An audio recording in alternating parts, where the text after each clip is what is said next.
Kom binne gaan saam, want wie weet waar ons gaan kuier en inloer van hier tot daar. Kom binne gaan saam, waar die wind ons waai, is die wêreld te kuier lank toegedraai. En dis alles Pasella, kom jou haal, alles jy waar ook al. Alles Pasella, kom jou haal, Pasella. Ons dek tafel vir 'n heerlike feesprogram wat strek van 'n dorpie in die Noordwes, 'n middagtee wat blom vir tuin tot tafel, tot kerstafels by Susan Beyers en die Davids gesin. Dan maak ons regtig tafels en kyk hoe Andriet Norman die 80 sou beetpak. 'n Plekkie in die Noordwes het begin as 'n landboudorpie en is dit steeds. Dit is 28 km van Klerksdorp op die N12 Treasure roete en het Anton Goosen se geel perske reën geïnspireer. As die geel perske reën 14 dae in die bode val, dan hoor jy hoe die railway perskes in die kietels val.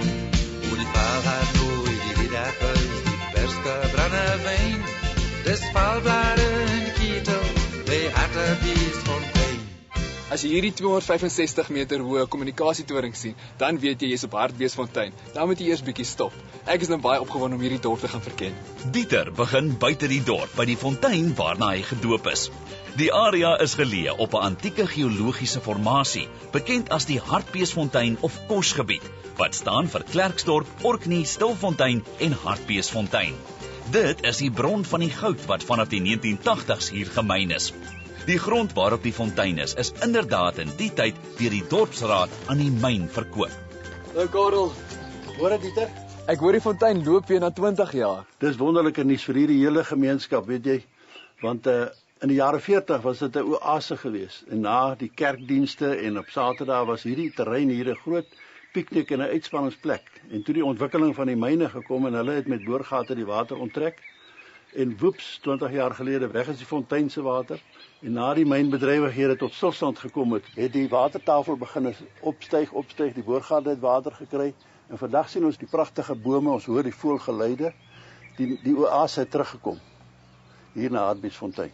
Waarvandaan kom sy naam? 170 jaar gelede, toe die strafpatrollie van kommandant Hendrik Potgieter hier verbygegaan het hy van die waans en manne hier gelaat. En hulle het om een of ander rede 'n rooi hartbees gejaag en hy het hier ingevlug in hierdie bosse in. En waarskynlik het hulle op 'n fontein afgekom, wat toe later oopgegrawe is en dit was Hartbeesfontein. Die dorp het begin toe die gesin Badenhorst hier kom boer het. Hulle het 5 dogters en 3 seuns gehad. Gou het die getalle vermeerder en 'n nedersetting het ontstaan. Reeds voor 1899 was hier 'n poskantoor wat met 'n poskoets bedien is. Karel, soos ek verstaan het Hartbeesfontein 'n baie belangrike rol gespeel in kommunikasie in daardie tyd.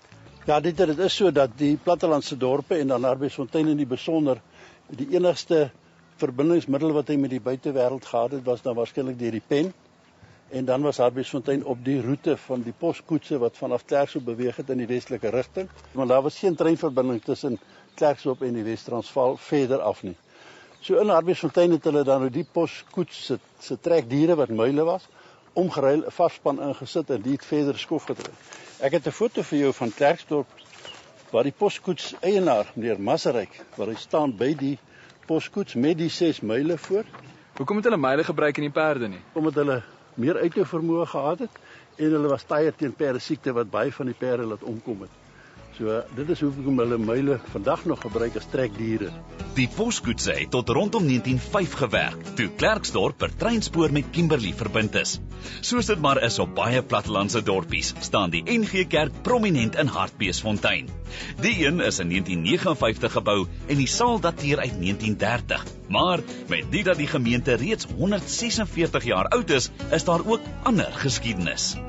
Jare gelede tydens nagmaal was daar 3 dienste gehou. Op die Saterdag was die voorbereidingsdiens, Sondagoggend die nagmaal en dan natuurlik ook die dankseggingsdiens daarna. Die meeste van die boere kom uit die distrik uit en dit was net 'n ferm in en uit te ry. So hulle het dan vir hulle 'n dorpshuisie aangeskaf op 'n nagmaalhuisie.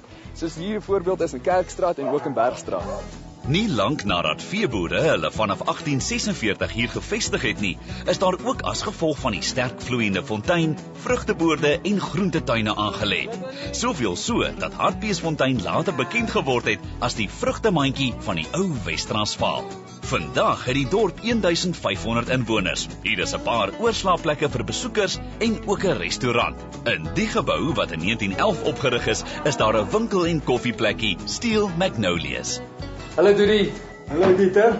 So jy's reg om die spook te ontmoet van Hartbeesfontein. My ma het die bankkinders grootgemaak hier. Ek's reg. Kom ek gaan wys. Destyds het daar 'n Skandinawiese dokter Biddenkamp in die huis gewoon. Hy het in 1891 na Suid-Afrika geïmmigreer.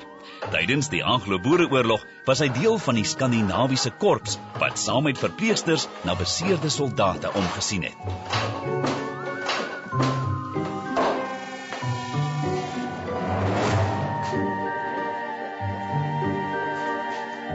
Doody, ek's nou versigtig om te vra, maar wat se tipe werk het hy in hierdie kelder gedoen?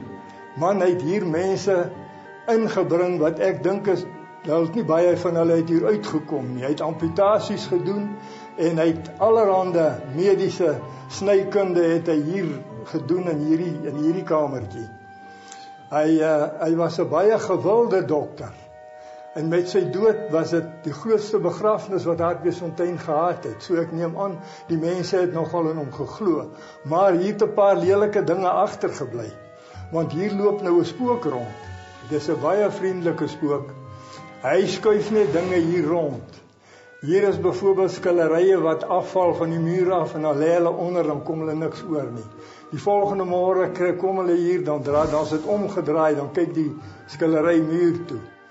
Mense hoor byvoorbeeld mense praat hier in 'n vertrek en as jy daar kom is daar niemand nie. En dan hoor jy die voetstappe. En dit is die voetstappe definitief van 'n man, dis soos volgens die vloere kraak. Is dit 'n man wat hier loop? Gelukkig woon hier ewe interessante, lewende mense op die dorp. Een daarvan is Maritjie Robinson, wie se omvattende versameling haar onlangs 'n hele artikel in 'n gesogte dekor tydskrif besorg het. Hallo Dieter, welkom by ons. Baie lekker om jou hier te hê, hoor. Haar stokperdjie sê sy kom uit arm kinderdae, toe blikke haar enigste speelgoed was. Dieter, hier's 'n paar van my blikke en die klomp daar op die ou kas is my gunstelinge. So Maritjie, hoeveel blikke is hier? Dieter, hier is 1400 plus, maar hier's 'n blik binne 'n blik binne 'n blik. As jy hulle wil uitpak, kan jy hulle maar tel. Watter een van hulle is die oudste? Hierdie een Dieter, dis 'n medisyne trommeltjie wat 100 jaar oud is. Hy het nog sy oorspronklike botteltjies in. Meeste van hulle het nog inhoud in. As jy aan hulle ryk, hulle maak jou gesond, glo dit as jy wil. Die ouetjie daar langsom is 'n nuwer weergawe. Hy's nou in 'n beter toestand en hy het nou nog mooi al sy naampies en goed op. Die blikkie wat jy hier het, is 'n sjokoladeblikkie wat aan die soldate gegee is in die Tweede Wêreldoorlog, 1940. En hier's ook 'n foto van 'n mooierige ou. Agter op die foto staan met beste wense van jou neef Tommy. Binne in die blikkie se deksel is nog 'n kaartjie wat die ouens in die bataljon nog hulle name geteken het en daar's ook 'n paar medaljes in. Weet nie wie se dit is nie, maar daar is 'n paar in. Hier is 'n hele paar handelsname wat ek glad eers herken nie. Agter jou staan 'n paar koffieblikke. MCC koffie is 'n taamlike bekende maak gewees. Mens kry nogal daai blikke. Die Davy koffie kry jy ook nogal. Ek dink dit was baie populêr gewees. Gypsy koffie is 'n gemengde koffie. Dis 'n baie ou blik en ek het hom al 'n hele paar jaar. 'n Paar interessante teeblikke hierdie. Hierdie ene het 'n venstertjie sodat 'n mens die inhoud kan bepaal. Hierdie is 'n Maserati blik. Maserati sal jy sien is 'n baie ou blik en hier is 'n hele klomp Maserati blikke in die ronde. Daar's van hulle byvoorbeeld wat jy op kan duidelik sien 2 en 6 'n pond. Jy weet nie wat 'n pond nie, nee, jy weet ook nie wat 2 en 6 nie, maar Maserati was nog verkoop vir dit. Hierdie Maserati blik se deksel as jy hom nou oopmaak, kan jy sien binne-in het hy 'n vals dekseltjie wat gesluit was. Heel waarskynlik ook in die oorlogtyd wat hulle dinge maar moes bære en bewaar, nê. Nee. Maritjie, ek wil nou nie vir jou in 'n blik druk nie, maar wat een van hierdie blikke het vir jou die meeste sentimentele waarde? Weet jy die blik daar agter jou met die vroutjie op met die baie mooi rok. Sy het absoluut 'n balrok aan en dit was altyd my ma se knope blik en ek het ure gespeel met daai blik. en gedroom oor die dag wat ek so 'n rok kan hê en sulke rokke kan maak. Van een soort uitstalling na 'n ander. By die ou stalle in Hartbeesfontein is 'n kunsgalery waar plaaslike kunstenaars se werke gesien kan word.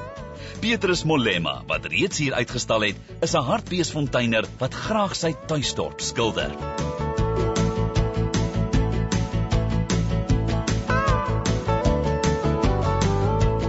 Hoewel die gemiddelde reënvalsyfer in die area maar 500 mm per jaar is, word daar nog altyd met vee, graan, groente en deesdae weer wild geboer. Dieter het gaan soek na iemand wat in 2006 boervrou van die jaar was in die uitvoerafdeling en in 2007 Noordwes se wildsboer van die jaar. Hoe het jy betrokke geraak in 'n krokodilboerdery? Nee, dit was heel toevallig geweest. 'n Buurman van ons het krokodille gehad en hy het altyd by ons kom kos haal vir die krokodille en eendag toe kom hy toe vra of ons hierdie krokodille wil oorneem nie. Tot ons eers 6 krokodilletjies gekry en toe by die gogga en dis waar ons vandag is. Ek is bly die gogga het gebyt en nie die krokodille nie. Hoeveel het julle hierso? Ons het 2500 krokodille. Ons het van verlede jaar se babietjies af en hier tot die teeldiere wat hier agter ons is. Hulle is nou so 14 jaar oud en hierdie wat hier langs ons lê is nou so 7 jaar oud. Wat is die boerdery se grootste uitdagings? Om die kleintjies groot te kry die eerste jaar. Hulle is baie sensitief. Ons het die tonnels opgesit vir die krokodille want hier by ons gaan dit tot onder vriespunt en krokodille kom nie natuurlik hier voor nie. So ons het vir hulle ondervloerse verhitting dat hulle in die winter nou kan binnekant wees om lekker warm te wees en as hulle op buitekant toe kom dat hulle die natuurlike elemente hier buitekant. Nog 'n uitdaging wat daar is om vir die krokodille genoeg kos te kry. Ons het verlede jaar in Desember maand so 3 ton vleis 'n week gevoer. Sjoe, ja, ek kan sien hulle is in goeie kondisie. Watse advies het jy vir voornemende krokodilboere? Doen navorsing voor jy begin. Dit is 'n baie langtermynprojek en jou aanvanklike aanvangskapitaal om te begin is verskriklik baie. So jy moet seker wees dit is wat jy wil hê. Sorg dat jy 'n definitiewe mark het. Dan kan mens 'n sukses maak daarvan. Die twee is dorp toe om by nog 'n historiese gebou te gaan middagete geniet. Die Farmhouse Bed en Ontbyt is 'n huis wat ene Dr. Moller in 1928 vir sy vrou gebou het. En soos plattelandse gasvryheid mos werk, is Dieter bederf met alles wat heilsame kontrykkos is. Hartbeesfontein se mense is trots op hul erfenis, passievol oor hul werk en kreatief met hul stokperdjies. Wonder wat sal geheim, miskien lê dit in die fontein. Nogal 'n effense rym daar, Dieter. Wel, nog 'n dorpie vir jou besoeklysie. Dankie Hartbeesfonteiners. Pasella het heerlik gekuier.